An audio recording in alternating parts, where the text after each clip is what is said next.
بسم اللہ الرحمن الرحیم۔ ہدایہ دوم اردو کا سبق نمبر 28 ہے کتاب الرضاع۔ یہ کتاب دودھ پلانے کے متعلق یا سے مصنف رحمۃ اللہ علیہ رضاعت کی جو مسائل ہے وہ ذکر کر رہے ہیں۔ ہمارے احناف حضرات کا مذہب ہے، قول صاحب ہدایہ فرما رہے صاحب قدوری کہ قلیل الرضاع و کثیرہ سواء، کہ دودھ پلانا تھوڑی مقدار میں ہو یا زیادہ میں، تھوڑا پلائے یا زیادہ پلائے، کم ٹائم پلائے یا زیادہ ٹائم پلائے، یہ برابر حرمت رضاعت میں۔ اذا حصل فی مدت الرضاع، جب اس طرح دودھ پلانا پینا ثابت ہو جائے مدت رضاعت میں، مدت رضاعت 2 سال ہے۔ یتعلق به التحریم، تو اس سے تحریم متعلق ہو جاتی ہے، یعنی حرمت آ جاتی ہیں۔ یہ ہمارے احناف کا مذہب ہے۔ وقال الشافعی رحمہ اللہ، امام شافعی سے فرماتے ہیں کہ لا یثبت التحریم الا بخمس رضاعات، ایک مرتبہ دودھ پلانے پینے سے حرمت رضاعت ثابت نہیں ہوتی، بلکہ 5 مرتبہ 5 ٹائم پلانا دودھ حرمت رضاعت کو ثابت کرتا ہے۔ وہ دلیل اس حدیث سے لیتے ہیں کہ لقولہ علیہ السلام لا تحرم المسوۃ ولا المسوطان ولا الاملاجۃ ولا الاملاجتان، ایک مرتبہ چسکی لینا، ایک مرتبہ دودھ چوسنا یا 2 مرتبہ، اسی طرح سے ایک مرتبہ بچے کے منہ میں کیا کرنا، نپل داخل کرنا، دودھ پلانا، یا 2 مرتبہ تن کا داخل کر دینا اور کیا کرنا، دودھ ڈالنا، اس سے حرمت ثابت نہیں ہوتی، یہ حرام نہیں کرتی۔ ولنا، ہمارے لیے قرآن کریم کی دلیل ہے مطلق آیا ہے قولہ تعالی وَأُمَّهَاتُكُمُ اللَّاتِي أَرْضَعْنَكُمْ، تمہارے لیے حرام ہے تمہاری وہ مائیں، ان سے نکاح کرنا درست نہیں جو تم کو دودھ پلائے۔ اب دودھ پلانے کے متعلق ہی نہیں کہ کتنی مرتبہ پلائے، بس پلانے کا آیا ہے مطلق الآیہ۔ اور ساتھ ساتھ ہمارے پاس حدیث میں بھی مطلقاً آیا ہے کہ وقولہ علیہ السلام یحرم من الرضاع ما یحرم من النسب، کہ نسب سے جو رشتے حرام ہوتے نا نسباً، وہی رشتے رضاعت کی وجہ سے بھی حرام ہو جاتے ہیں سوائے کچھ کے، من غیر فصل، یا پر کوئی تفصیل نہیں ہے، تو بات مطلقاً آ گئی ہے۔ اور اسی کتاب اللہ پر ہم زیادتی وغیرہ بھی نہیں کر سکتے جو آپ کی حدیث ہے۔ وَلِأَنَّ الْحُرْمَةَ وَإِنْ كَانَتْ لِشُبْهَةِ الْبَعْضِيَّةِ، اور یہ جو حرمت ثابت ہوتی ہے کس وجہ سے، اس لیے کہ جب وہ دودھ پلائے نا تو وہ دودھ بدن کا حصہ جزو بنتا ہے نا نشو و نما کی وجہ سے، تو وہی جو بعضیت حصہ وہ ماں باپ کے درمیان جو کیا ہے تعلق ہے، وہ دونوں کے لیے ثابت کرتا ہے کہ یہ بچہ ان دونوں پر حرام ہوا، وہ دونوں اس پر حرام ہوئے، اور اسی طرح ان کی اولاد۔ تو کہہ رہی جو حرمت ہے نا وہ انکانت لشبہت البازیت، اس بازیت کی وجہ سے ثابتہ، جو ثابت ہوتی بنشور العظم، ہڈی کے بننے سے، بڑی ہونے سے، وانبات اللحم، اور گوشت کے اگنے سے اور بڑھنے سے۔ لیکن امر مبطن، لیکن یہ معاملہ بھی مخفی ہے، ہم اس طرح کیسے سمجھیں گے کہ یہاں پر اس کی ہڈی بڑھ گئی ہے یا گوشت بڑھ گیا ہے یا بدن کا حصہ بن گیا ہے، دیکھ تو نہیں سکتے نا۔ فَتَعَلَّقَ الْحُكْمُ بِفِعْلِ الْإِرْضَاعِ، تو جو امر ظاہر ہے کہ دودھ پلانا، اس سے حکم متعلق ہو جائے گا۔ اور جو حدیث امام شافعی سے اپنے لیے مستدل بنا رہے، اس کے متعلق ہم کہتے ہیں احناف اصحاب کہ وَمَا رَوَاهُ مَرْدُودٌ بِالْكِتَابِ، جو روایت وہ لے رہے وہ کتاب اللہ سے مردود ہے، کیونکہ وہ کتاب اللہ کے مقابل نہیں بن سکتی، اور منسوخ بھی ہے یا وہ منسوخ ہو چکی ہے۔ پھر آگے کہہ رہے کہ وَيَنبَغِي، یہ شرط ہے، ضروری ہے، واجبی کہ یکون فی مدت الرضاع، کہ یہ دودھ پلانا مدت رضاعت میں ہو، لِمَا نُبَيِّن، پہلے بھی آگے بھی ہم تشریح کریں گے، کیونکہ اگر بعد میں دودھ پلائے گی نا تو اس سے اس کے بدن کا حصہ نہیں بنتا، اس سے گوشت وغیرہ ہڈی زیادہ نہیں ہوتے۔ آگے کہہ رہے کہ مدت رضاعت ہے کتنی، تم جو کہہ رہے ہیں کہ مدت رضاعت میں دودھ پلائے وہ کتنی ہے، کہہ رہے کہ ثم مدت الرضاع 30 شہرا عند ابی حنیفہ رحمہ اللہ، امام سے کے نزدیک مدت رضاعت 30 مہینے ہیں، یعنی 2.5 سال. ایک سال میں 12 مہینے ہیں، 2 سال میں 24، پھر 24 میں مزید 6 ڈال دے تو 2.5 سال ہے.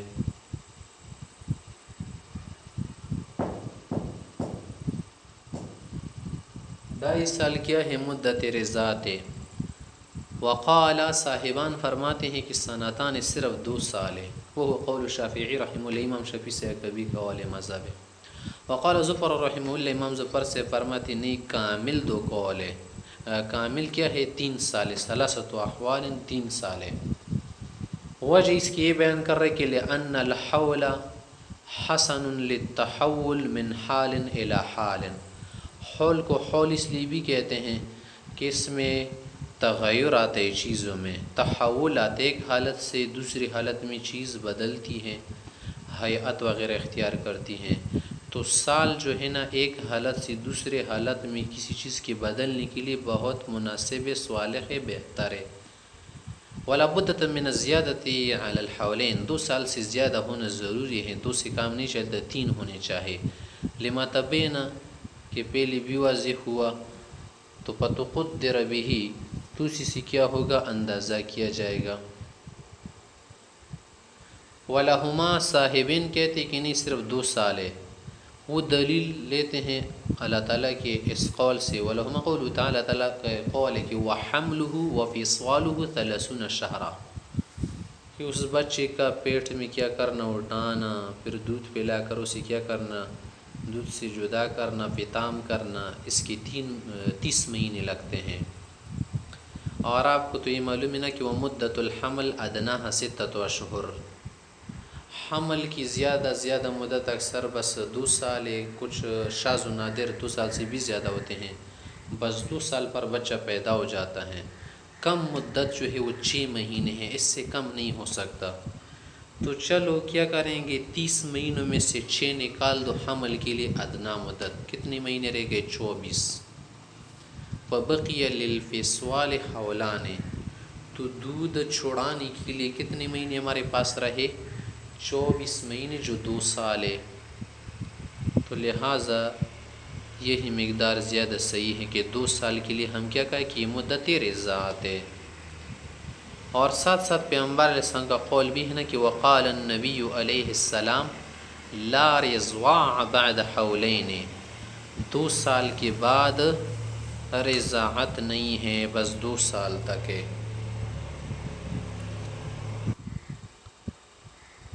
وَلَهُ، امام ظفر رحمہ اللہ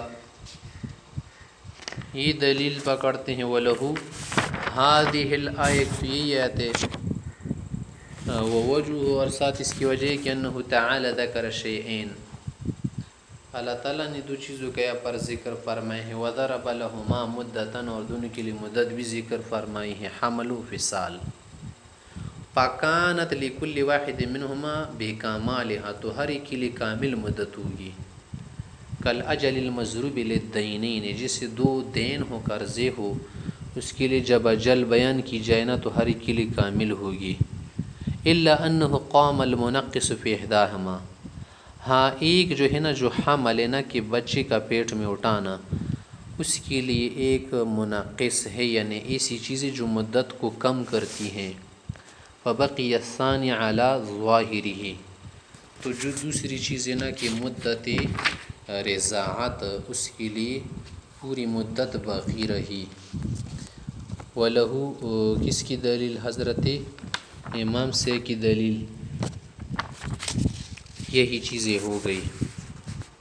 وَلِأَنَّ، اور ساتھ ساتھ یہ بات ہے کہ امام ظفر سے بھی کہتے کہ لابد من تغیر الغذاء، غذا کا متبادل ہونا بھی ضروری ہے، بدل جانا ضروری ہے. لِيَنْقَطِعَ الْإِنْبَاتُ بِاللَّبَنِ، تاکہ وہ نشو و نما رک جائے جو دودھ سے ہو. وَذَلِكَ بِزِيَادَةِ مُدَّةٍ، اس کے لیے اسی زیادہ مدت ہونی چاہیے کہ يَتَعَوَّدُ الصَّبِيَّ فِيهَا غَيْرَهُ، کہ اس میں بچہ دوسری غذا کا عادی بن جائے. فَقُدِّرَتْ بِأَدْنَى مُدَّةِ الْحَمْلِ، تو اس کے لیے کم سے کم جو مدت ہے وہ حمل کی مدت شمار کی گئی. لأنها مغیرۃ کی یہی مدت بدل دینے والی ہے، اسی سے عادت بدلتی، بین غذاء الجنین یغایر غذاء الرضیع، کیونکہ جو پیٹ کا بچہ ہوتا ہے جنین نہ، اس کی غذا دودھ پینے والے سے الگ ہوتی ہے، جدا ہوتی ہیں، کما یغایر غذاء الفطوی میں، جیسے کہ جس کا دودھ چڑھایا گیا ہو اس کی غذا سے الگ ہوتی ہیں۔ والحدیث، اور جو حدیث ہے نا کہ لا رضواع بعد الحولین، کون کہتے ہیں؟ صاحبین کہتے کہ بس صرف 2 سال تک رضا تھی۔ امام ابو حنیفہ تو 2.5 سال بتا رہے ہیں نا، تو صاحبین کی حدیث کا یہ جواب ہوگا کہ والحدیث محمول علی مدت الاستحقاق، وہ حدیث اس پر محمول ہے کہ جو کیا ہے اجرت کے استحقاق ہے، اس پر محمول ہے کہ اگر اجرت کی مستحق ہوگی نا ماں تو وہ 2 سال تک ہوگی۔ وعلیہ یحمل النص المقید بحولین فی الکتاب، اسی پر وہی نص بھی محمول ہوگا جو کتاب اللہ میں کیا ہے 2 سال کے ساتھ مقید ہے۔ آگے کہہ رہے ہیں مضت مدت الرضاع، جب رضاعت کی مدت گزر جائے، لم یتعلق بالرضاع تحریم، پھر ہمارے احناف حضرات کے نزدیک اس رضاعت سے حرمت رضاعت ثابت نہیں ہوتی، لقولہ علیہ السلام، آپ علیہ السلام کا قول ہے کہ لا رضواع بعد الفصال، دودھ چھڑانے کے بعد رضاعت کا اثر نہیں ہوتا، انبات و نشور العظم نہیں ہوتا۔ وَلِأَنَّ الْحُرْمَةَ بِاعْتِبَارِ النُّشُوءِ، اور یہ جو حرمت آتی کس اعتبار سے؟ نشو و نما کی وجہ سے، غذا کا جزء بدن بننے کی وجہ سے، وَذَلِكَ فِي الْمُدَّةِ، یہ تو اس وقت ہوتا ہے نا کہ جب کیا ہو مدت کے اندر ہو، اِذِ الْكَبِيرُ لَا يَتَرَبَّى بِهِ، کہ جو بڑا ہوتا ہے نا وہ دودھ وغیرہ سے ایسی تربیت نشو و نما نہیں پاتا۔ وَلَا يُعْتَبَرُ الْفِطَامُ قَبْلَ الْمُدَّةِ، اور جو دودھ چھڑوانا ہو جائے کس سے؟ مدت سے پہلے، اس کا اعتبار نہیں ہے۔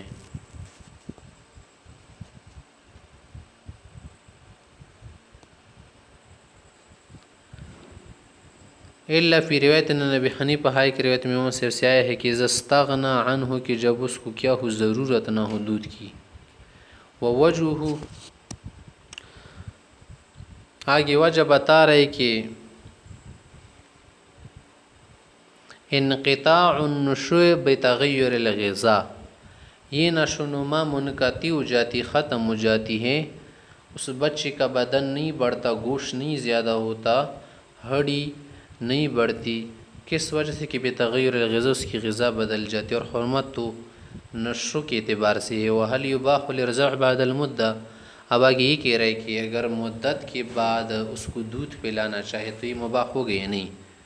قد قیل، ایک قول یہ کہا گیا ہے کہ لا یباح، جائز نہیں ہے، لأن اباحتہ ضروریہ، کہ یہ جو دودھ پینا ہے نا یہ تو انسان کا جز ہے نا، کسی بھی جز انسان کا استعمال استخدام درست نہیں ہے، انسان بجمیع الاعضاء محترم و مکرم مشرف ہے، اس کے اجزاء کا جو استعمال ہے جیسے کہ جماع میں ضرورت ہے، اسی طرح سے دودھ کا پینا کیا ہے ضرورت ہے، تو یہ ضرورت کب ہوگی؟ جب ضرورت ہو، ضرورت کے بغیر ایسا کرنا استخدام استعمال جائز نہیں ہے، لکونہ جزء الآدمی، کہ کیا ہے دودھ انسان کا جز ہے، اور انسان بجمیع الاجزاء کیا ہے حرام ہے، اس کا استعمال درست نہیں ہے۔ تو جب بچہ کیا ہو گیا دودھ سے رک گیا، اب دودھ نہیں پی رہا، کھانے وغیرہ کا عادی بن گیا، اب دوبارہ اس کو دودھ پلانا جائز نہیں کیونکہ ضرورت نہیں رہی۔ قال آگے کہہ رہے ہیں کہ وَيَحْرُمُ مِنَ الرِّضَاعِ مَا يَحْرُمُ مِنَ النَّسَبِ، حدیث کے الفاظ بھی ایسے ہیں کہ نسب کے جو رشتے حرام ہوتے ہیں وہی رشتے رضاعت سے بھی حرام بن جاتے ہیں۔ للحدیث الذی روینا، پہلے کی حدیث جو ہم نے روایت کر دی، الا ام اختہ من الرضاع، ہاں وہ ماں جو اس کی کیا ہو اس بہن کی وجہ سے ماں بن جائے جس کے ساتھ اس لڑکی نے دودھ پیا تھا، مثلا ایک لڑکا ہے زید، ایک لڑکی ہے سلمہ، ان دونوں نے دودھ پی لیا کسی اور خاتون سے، تو یہ جو لڑکی ہے نا سلمہ، اس زید کی کیا بنی؟ بہن بن گئی نا، جس سے دودھ پیا ہے ان کی ماں بن گئی نا، اور اس سلمہ کی جو ماں ہے اس کا دودھ تو نہیں پیا ہے اس نے، کسی اور کا پیا تھا، کسی اور خاتون کی وجہ سے یہ دونوں کیا بن گیا، پس کے بھائی بہن بن گئے۔ تو اس کی جو ماں ہے نا اس کے لیے حرام نہیں ہے، بلکہ جس کا دودھ پیا ہے اس کی کیا ہے، اولاد حرام ہے، ماں وغیرہ دادی رشتے حرام ہے۔ فإنه يجوز، اس زاہد لڑکی کے لیے، زید کے لیے جائز ہے، أن يتزوجها، کہ اس سلمہ کی ماں سے نکاح کرے جس کا دودھ پیا نہیں ہے، وہ تو صرف سلمہ کے ساتھ دودھ پینے کی وجہ سے اس کی کیا بن گئی، کچھ جانی پہچانی بن گئی۔ ولا يجوز، جائز نہیں ہے، أن يتزوج أم أخته من النسب، ہاں اس بہن کی ماں سے نکاح کرنا جائز نہیں ہے جو کیا ہے، نسب کی وجہ سے ہیں۔ لأنها تكون أمه، کیونکہ یا تو کیا ہوگی اس کی ماں ہوگی، ام الاختنا، او موتوءۃ ابیہ، یہ اس کی اپنی سگی ماں نہیں ہے بلکہ کیا ہے، سوتیلی ماں ہے، یا جو ظاہری معنی میں ہے نا کہ اس کے ابا جان کی موتوءہ ہے، یعنی سوتیلی وغیرہ، بخلاف رضا، رضا ایسا نہیں ہے، رضا میں اس طرح کی ماں نہیں بنتی۔ ويجوز، کہہ رہے ہیں کہ جائز تزوج اخت ابنہ من الرضاع، کہ نکاح کرنا جائز ہے اپنے بیٹے کی بہن سے۔ مثلا ایک شخص سے عبداللہ، اس کا بیٹا ہے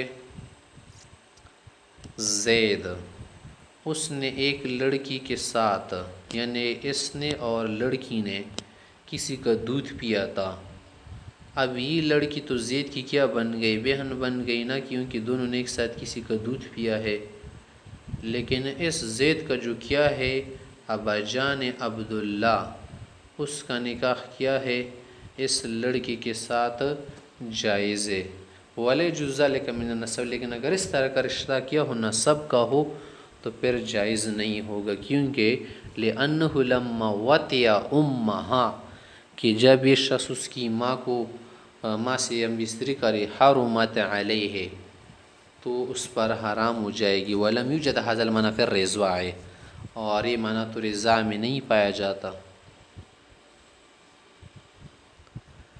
آگے کہہ رہے کہ وَامْرَأَةُ أَبِيهِ وَامْرَأَةُ ابْنِهِ مِنَ الرِّضَاعِ لَا يَجُوزُ أَن يَتَزَوَّجَا كَمَا لَا يَجُوزُ ذَلِكَ مِنَ النَّسَبِ، نسب میں جیسے باپ کی بیوی سے نکاح جائز نہیں ہے، اسی طرح سے بیٹے کی بیوی سے نکاح جائز نہیں ہے، تو اسی طرح اگر یہی رشتہ کیا بن جائے، رضاعت کی وجہ سے بن جائے، تو بھی رشتہ نکاح جائز نہیں ہوگا۔ کہہ رہے ہیں کہ جائز نہیں ہے وَامْرَأَةُ أَبِيهِ، باپ کی بیوی سے نکاح کرنا، او امرات ابنہ، یا بیٹے کی بیوی سے نکاح کرنا، من الرضاع، رضاعت کی۔ اسی طرح لا يجوز، جائز نہیں، ایتزوج، سے نکاح کما لا يجوز، جائز نہیں ذالک، یہ نکاح کرنا، من النسب، نسب میں، لما روینا، ہم نے پہلے اس کی وجہ بیان کر دی۔ پھر آگے کہہ رہے کہ وذکر الاصلاب فی النص، اور نص میں جو صلب کا ذکر آیا ہے نا، کہ وحلائل ابنائکم الذین من اصلابکم، یہ صلب کا لفظ اس لیے استعمال کیا ہے کہ لاسقاط اعتبار التبنی، تاکہ لپالک ہونے کا جو اعتبار ہے وہ ساکت ہو جائے، کیونکہ اگر کوئی کیا ہے کسی کا لپالک بیٹا ہے، اس کی بیوی سے نکاح کرنا جائز ہے، کیونکہ لپالک بیٹے کی جو بیوی ہے نا وہ کسی کی اپنی نہیں بنتی، وہ اجنبی ہوتی ہیں، علامہ بیناہ محرمات میں ہم نے اس کا بیان کیا ہے۔